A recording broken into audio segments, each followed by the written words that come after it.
Paris, 13 octobre 1307. Un vendredi, le jour le plus noir de la monarchie. Philippe le Bel frappe fort, il arrête tous les Templiers, mais quand ses soldats entrent dans la tour du Temple, c'est le bide total. Les coffres sont vides, mais où est passé le pognon des moines soldats? Imaginez, ces mecs ont inventé la banque moderne. Tu déposes ton or à Paris, on te donne un reçu et tu le récupères à Jérusalem. Résultat, il pèse plus lourd que le roi. Et ça, Philippe le Bel, ça le rend dingue. Il veut le magot pour renflouer les caisses du royaume.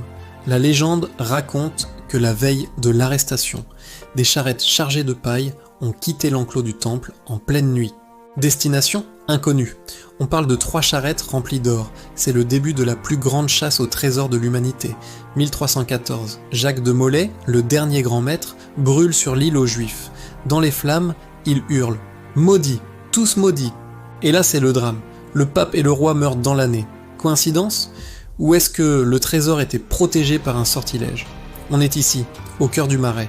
Sous nos pieds, des kilomètres de galeries. On dit que le trésor n'a jamais quitté Paris, qu'il serait caché dans un puits condamné ou derrière un mur de soutènement. Regardez bien les caves du vieux Paris, elles ont des choses à nous dire. En 1946, un jardinier affirme avoir trouvé 19 coffres dans une chapelle secrète sous le château de Gisors. L'État envoie l'armée, on creuse partout, et officiellement rien. Mais pourquoi autant de mystères si la grotte était vide? On nous cache quelque chose.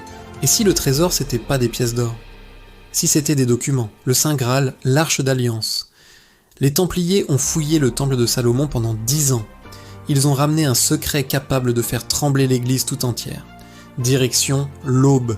C'est la terre de naissance de l'ordre. Des milliers d'hectares de forêts et d'étangs.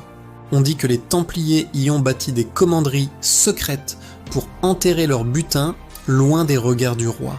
Un vrai labyrinthe vert.